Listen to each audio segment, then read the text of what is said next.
কলিঙ্গে প্রাধান্য পেল বঙ্গই। বিজেপির জাতীয় কর্মসমিতির বৈঠকে সবচেয়ে বেশি সময় খরচ হয়েছে বাংলাকে নিয়েই।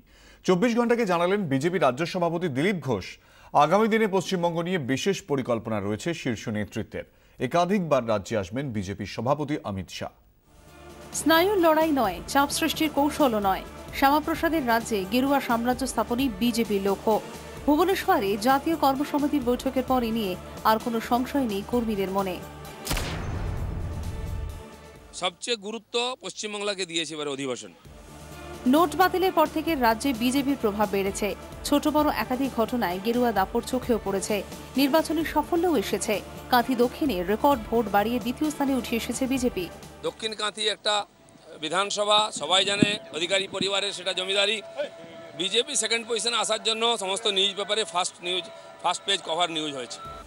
এই মোমেন্টাম হাতছাড়া করতে দিতে চায় না বিজেপি। হাওয়া ধরে রাখতে একাধিক কর্মসূচি রয়েছে বদ্ধ শিবিরের। আগামী 6 মাসে দুবার পশ্চিমবঙ্গে আসার পরিকল্পনা রয়েছে বিজেপি সভাপতি অমিত শাহ। 3 দিন করে 2 দফায় মোট 6 দিন পশ্চিমবঙ্গে কাটাবেন বিজেপি সভাপতি অমিত শাহ। প্রথম দফায় বাড়ি বাড়ি গিয়ে অরাজনৈতিক মানুষের মনোভাব বোঝার চেষ্টা করবেন বিজেপি সভাপতি। Brain child micro booth management এই রাজ্যেও প্রয়োগের কথা ভাবা হচ্ছে। একবার বুথ অবধি বুথ সম্পর্ক করতে, জনসম্পর্ক করতে, বাড়ি বাড়ি যাওয়ার জন্য এই মাসে যাচ্ছেন। সেপ্টেম্বরে আবার যাচ্ছেন বিস্তৃত প্রবাসের জন্য, সমস্ত কিছু দেখার জন্য। কর্মসমিতির বৈঠকে গুরুত্ব পেল তো বটে, কিন্তু বাংলার সংগঠন কি প্রস্তুত? সেভাবে স্বাভাবিকভাবেই অনেক প্রশ্ন উঠছে। বিশেষ করে প্রশ্ন উঠছে নিজেদের দলের মধ্যে দলাদলি। 24 ঘন্টার জন্য ক্যামেরায় সুনীল মুদ্রার সঙ্গে অঞ্জন রায়ের রিপোর্ট, ভুবনেশ্বর, ওড়িশা। কাল ভুবনেশ্বরে যাচ্ছেন মুখ্যমন্ত্রী মমতা বন্দ্যোপাধ্যায়। তাঁর কোনো রাজনৈতিক কর্মসূচি নেই। অসুস্থ সুদীপ বন্দ্যোপাধ্যায়কে দেখতেই ভুবনেশ্বরে যাচ্ছেন তিনি। রোজভ্যালি কাণ্ডে গ্রেপ্তার সুদীপ বন্দ্যোপাধ্যায় গুরুতর অসুস্থ অবস্থায় অ্যাপোলো হাসপাতালে চিকিৎসাধীন তিনি, এবং তাঁকে দেখতেই ওড়িশা যাচ্ছেন মমতা বন্দ্যোপাধ্যায়, জানিয়েছেন তৃণমূল মহাসচিব পার্থ চট্টোপাধ্যায়।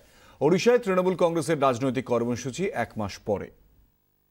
তারা লিখছেন যে তিনি নাকি রাজনৈতিক সভা করতে যাচ্ছেন, জনসভা করতে যাচ্ছেন। এই ধরনের কোন রকম কর্মসূচির কথা মমতা বন্দ্যোপাধ্যায়ের কর্মসূচিতে নেই।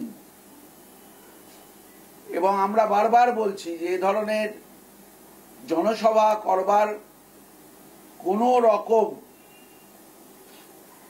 পরিকল্পনা না উড়িষ্যা তৃণমূল কংগ্রেসের আছে, না সর্বভারতীয় তৃণমূল কংগ্রেসের আছে।